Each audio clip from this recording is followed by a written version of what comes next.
Bismillahirrahmanirrahim. Assalamualaikum warahmatullahi wabarakatuh.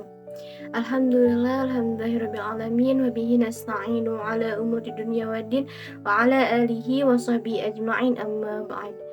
Alhamdulillahilladzi ja'ala al-qalama wal kitabah lil qira'ah wal qira'ah lil ma'rifah wal ma'rifah lil ibadah lillahi ta'ala. Yang saya hormati dosen pengampu mata kuliah Etika Islam Bapak Fikra Muhammad Najib, MPD, serta teman-teman yang saya banggakan. Halo teman-teman semua, izin memperkenalkan diri, nama saya Rizky Dunu Nabila dengan NPM 24062125027 dari Program Studi Pendidikan Agama Islam semester 2. Baik, di sini saya akan menjelaskan materi tentang standar baik dan buruk menurut Al-Quran, As-Sunnah, dan pandangan para ulama. Sebelum memasuki materi, adapun poin pembahasannya di antara lain. Yang pertama, pengertian standar baik dan buruk. Yang kedua, konsep standar dalam Islam. Yang ketiga, standar baik dan buruk menurut Al-Quran. Yang keempat, standar baik dan buruk menurut As-Sunnah. Yang kelima, standar baik dan buruk menurut para pandangan ulama. Yang keenam, contoh penerapan. Dan yang terakhir, kesimpulan. Langsung saja masuk ke pembahasan yang pertama, yaitu pengertian standar baik dan buruk. Dalam kehidupan sehari-hari, kita tentu sering dihadapkan pada pilihan antara perbuatan baik dan buruk. Oleh karena itu, kita perlu memiliki standar yang jelas untuk menilai setiap tindakan. Standar baik merupakan ukuran untuk menilai suatu perbuatan yang membawa manfaat, tidak merugikan, dan sesuai dengan aturan serta ajaran agama, seperti jujur, menolong orang lain, dan menepati janji. Sebaliknya, standar buruk adalah ukuran untuk menilai perbuatan yang merugikan, melanggar aturan atau agama, serta tidak disukai seperti berbohong, mencuri, dan mengkhianati. Selanjutnya, materi yang kedua, konsep standar dalam Islam. Dalam Islam, konsep standar ini memiliki landasan yang kuat. Standar tidak ditentukan oleh perasaan, tradisi, atau pendapat manusia semata, melainkan berdasarkan Al-Quran sebagai wahyu Allah, sunnah Nabi, serta ijtihad para ulama. Prinsip dasarnya adalah segala sesuatu yang diperintahkan oleh Allah termasuk kebaikan, sedangkan segala yang dilarang olehnya termasuk keburukan. Selanjutnya, materi yang ketiga, standar baik dan buruk menurut Al-Quran. Al-Quran sebagai sumber utama dalam Islam menjadi dasar dalam menentukan baik dan buruk. Prinsipnya jelas, yaitu kebaikan adalah mengikuti perintah Allah dan keburukan adalah melanggar larangannya. Hal ini ditegaskan dalam firman Allah dalam Quran Surat An-Nahl ayat 90, bagaimana Allah berfirman, A'udzu billahi minasyaitonir rajim. Bismillahirrahmanirrahim. Innallaha ya'muru bil 'adli wal ihsani wa ita'i dzil qurba wa yanha 'anil fahsya'i wal munkari wal baghi ya'idukum la'allakum tadhakkarun. Yang artinya, sesungguhnya Allah menyuruh kamu berlaku adil dan berbuat kebaikan, memberi kepada kaum kerabat, dan Allah melarang dari perbuatan keji, kemungkaran, dan permusuhan. Dia memberi pengajaran kepadamu agar kamu dapat mengambil pelajaran. Ayat tadi menjelaskan bahwa Allah memerintahkan untuk berlaku adil dan berbuat kebajikan.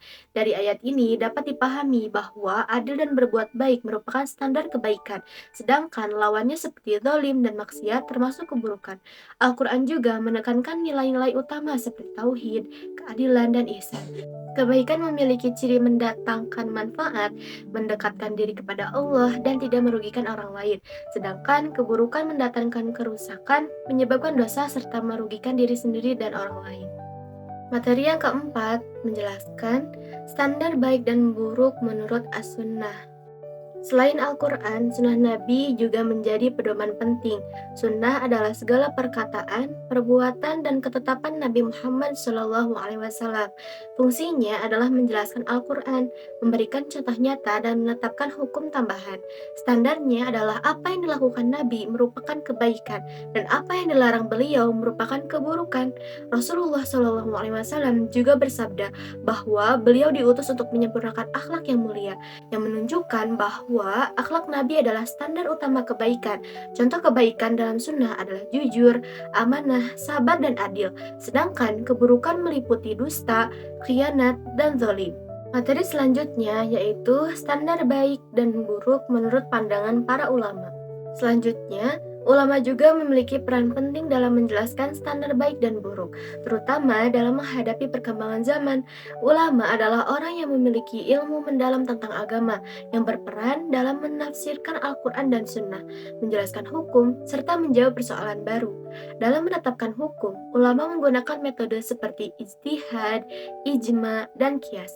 Mereka juga menggunakan pendekatan maslahah, yaitu sesuatu yang membawa manfaat, dan mafsadah, yaitu sesuatu yang membawa kerusakan. Hal ini dapat dilihat dalam berbagai contoh kehidupan modern, seperti penggunaan teknologi, etika media sosial, dan transaksi digital yang semuanya dinilai berdasarkan apakah membawa manfaat atau justru kerusakan. Akhirnya, semua konsep ini dapat kita lihat penerapannya dalam kehidupan sehari-hari. Dalam ibadah, sholat merupakan perbuatan baik karena diperintahkan, sedangkan meninggalkannya adalah keburukan. Dalam akhlak, jujur adalah kebaikan dan bohong adalah keburukan. Dalam muamalah, jual beli halal adalah kebaikan, sedangkan riba adalah keburukan. Dan dalam kehidupan modern, menggunakan media sosial dengan bijak adalah kebaikan, sedangkan menyebarkan hoaks adalah keburukan. Dan yang terakhir, kesimpulan. Standar baik dan buruk dalam Islam tidak bersifat relatif seperti penilaian manusia, tetapi memiliki ukuran yang tetap dan jelas berdasarkan wahyu. Al-Quran menjadi sumber utama yang menetapkan bahwa kebaikan adalah segala yang diperintahkan Allah dan keburukan adalah segala yang dilarangnya. Kemudian dijelaskan secara rinci melalui sunnah Nabi sebagai contoh praktik nyata dalam kehidupan.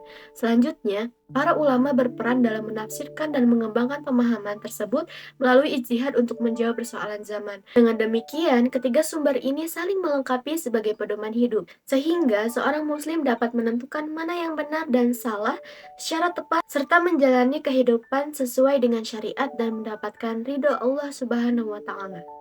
Alhamdulillahirrabbilalamin, syukran katsiran. Sekian yang dapat saya sampaikan. Mohon maaf bila ada kesalahan karena saya masih dalam tahap pembelajaran. Wallahu a'lam, ihdinas syiratal mustaqim, wa akhiran udhur ma qala wa la tanzur man qala. Billahi fisabilil haq. Wassalamualaikum warahmatullahi wabarakatuh.